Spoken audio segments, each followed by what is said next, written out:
Hi guys, welcome to the channel. Thank you for joining me and thank you for your continued support. So the fraud and error bill is just being tidied up now before it becomes law. But some MPs are still speaking to the government, still talking in the comments about certain things which they're unhappy about. And one particular thing was voted on, but unfortunately it was defeated. And it would have given more scope to the independent people checking whether fraud has taken place. It would have given them more scope to see if things were actually being done properly, but it's been defeated. Let's take a look at the article and I'll show you what I mean. Benefit claimants risk falling victim to government mass phishing exercises as ministers receive new powers to look at bank account details to tackle fraud, an MP has warned. Several MPs urged the government to consider widening the role of an independent person whose job will be to keep these powers in check. The plea was rejected by 268 votes to 80, a majority of 188, with Minister Andrew Weston saying nobody vulnerable or otherwise should be debanked as a result of the new rules. Public Authorities Fraud and Error Accountability Bill has cleared both houses and is going through a tidying up process before it becomes law. The authorities would, by law, need to appoint an independent person to check ministers and banks were complying with the bill. Peers tried to expand the independent person's responsibilities to look at how much the new processes were costing the government and financial institutions, and whether they were having an adverse effect on vulnerable people or on the ability of benefit claimants to access banking services.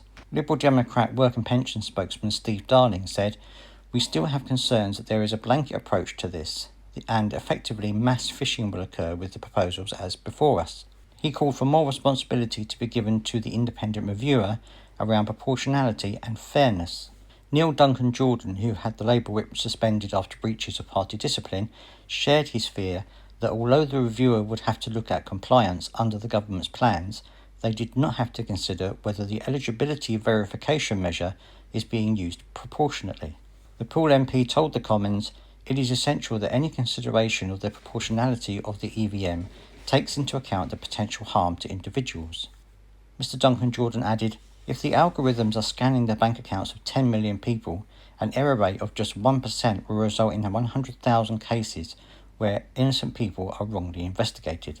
He told MPs, "I'm concerned about what this bill says about our welfare state, the danger of creating a second-class citizenship where welfare recipients have less civil liberties than the rest of us.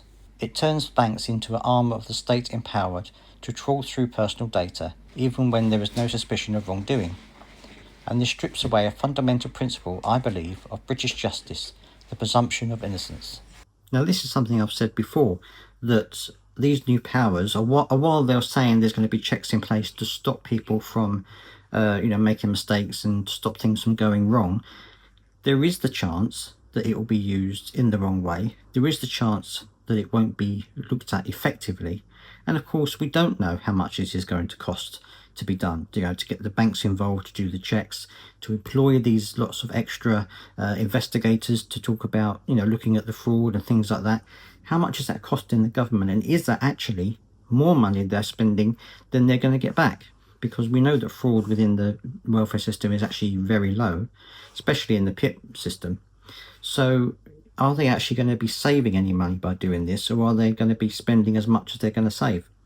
Anyway, let me know down in the comment section what you think about this. Do you agree that they think that there's going to be some just mass phishing exercise, or do you think that this is proportionally the right thing to do? Let me know down in the comment section what you think. I'd love to hear your thoughts as always. Please do subscribe if you got this far, and I'll see you next time.